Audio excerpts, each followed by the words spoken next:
ఇప్పటికే గ్లోబల్ గా ప్రొడ్యూస్ అవుతున్నటువంటి ఫార్మాసిటికల్ ప్రొడక్ట్స్ లో మన స్టేట్ 1/3 30% మనదే షేర్ ఇంటర్నేషనల్ గా. మనకు ఆ పొటెన్షియాలిటీ ఉంది మన హైదరాబాద్ కు. దాన్ని గమనించి కేసీఆర్ అప్పుడు ఈ 16,000 ఎకరాలు ల్యాండ్ ను మేము సేకరించి ఆల్రెడీ సెంట్రల్ గవర్నమెంట్ నుంచి ఎన్విరాన్మెంట్ క్లియరెన్స్ కూడా తెచ్చాం. ఈసీ కూడా వచ్చింది. That was a conditional land acquisition. అంటే ఫార్మా సిటీ కోసమే ఈ భూసేకరణ చేస్తున్నాము అని 2013 ల్యాండ్ ఎక్విజిషన్ యాక్ట్ ప్రకారంగా నోటిఫై చేసి మనం ల్యాండ్ ఎక్విజిషన్ చేశాం. నెంబర్ 1. అండ్ ఫార్మా సిటీ పేరు మీదనే environment clearance ministry of environment Delhi నుంచి తీసుకొచ్చినాం. Ministry of environment Delhi specific గా రాసింది ఈసీలో, purpose should not be deviated.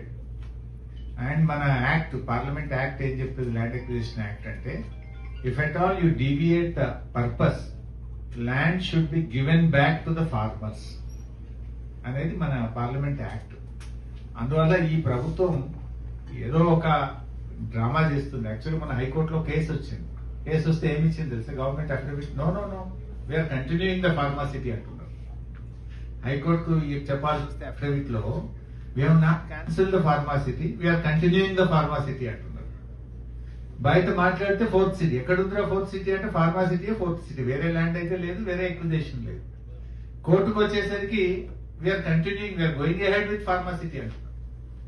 అందువల్ల టెక్నికల్ గా వాళ్ళు చేయలేరు. ఇప్పుడు ఏంటంటే కొద్దిగా ఒక జిమ్మిక్స్, లేదా ఫార్మాసిటీకి వీ నీడ్ ఇన్ఫ్రాస్ట్రక్చర్, ఫార్మాసిటీ వచ్చినప్పుడు అక్కడ ఎడ్యుకేషన్ ఉండాలి, ఫార్మాసిటీ వచ్చినప్పుడు అక్కడ హౌసింగ్ ఉండాలి, ఫార్మాసిటీ వచ్చినప్పుడు బేసిక్ నీడ్స్ ఉండాలి అనే పేరు మీద ఇవన్నీ తెచ్చే ప్రయత్నం చేస్తున్నారు. కానీ అది 75 ఉండి ఇది 25 ఉండాలి. కానీ వీళ్ళు 25 ఫార్మా పెట్టి 75 దీన్ని తీసుకొస్తామని ఒక రియల్ ఎస్టేట్ వ్యాపారం చేద్దామని ఆలోచన చేస్తా ఉన్నారు. రేపు బీఆర్ఎస్ వచ్చిన తర్వాత వీళ్ళ ఫ్యూచర్ సిటీ గీచర్ సిటీ అన్ని రద్దు చేస్తాం, అక్కడ యాజ్ ఇట్ ఈస్ ఫార్మా సిటీని రిస్టోర్ చేస్తాం. అంటే మేము ఆశించింది ఏంటంటే కొన్ని వేల కోట్ల లక్షల కోట్ల ఫార్మా ప్రోడక్ట్స్ అక్కడి నుంచి ఉత్పత్తి జరిగితే మన స్టేట్ రెవెన్యూస్ పెరుగుతాయి, స్టేట్ ఎకానమీ పెరుగుతుంది, అండ్ లక్షల మంది పిల్లలకు అక్కడ ఉద్యోగాలు వస్తాయి. అన్ఎంప్లాయ్మెంట్ ఇష్యూని కూడా మనం సార్ట్అవుట్ చేసుకోవచ్చు. అటు ఎంప్లాయ్మెంట్, అటు స్టేట్ ఎకానమీ రెండు కూడా మన దృష్టిలో పెట్టుకొని ఇండస్ట్రీ మన దగ్గర నుంచి వేరే రాష్ట్రాలకు వెళ్ళొద్దు. ఇప్పుడు ఏమైంది, like Gujarat, Andhra Pradesh, they are trying to attract the pharma industry. మనోలే పోయి మన హరబిందో, మన రెడ్డి ల్యాబ్స్, మన హెట్రో, వీళ్ళే పోయి ఇప్పుడు ఒకటి ఆంధ్రప్రదేశ్ లో పెడుతుంది, ఒకటి గుజరాత్ లో పెడుతుంది.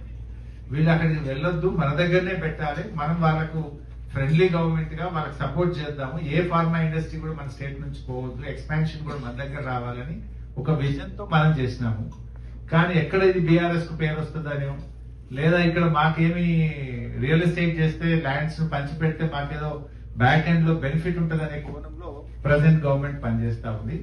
బట్ వాళ్ళు ఏం చేసినా అది నడవదు. ఇది నా మాట కాదు, ఇది parliament act, Indian parliament act. If you deviate the purpose of land acquisition, then the land should go back to the farmers. అందువల్ల అది జరగదు. వాళ్ళు ఏ ప్రయత్నం చేసినా అది నిలబడదు. ఆల్రెడీ 2.5 years అయిపోయింది, ఇప్పటిదాకా అక్కడ జరిగింది ఏం లేదు. లాస్ట్ 1 year అయితే ఎట్లాగో ఎలక్షన్ ఉంటుంది. సో డెఫినెట్ గా అక్కడ మళ్ళీ ఫార్మా సిటీని పునరుద్ధరిస్తాం.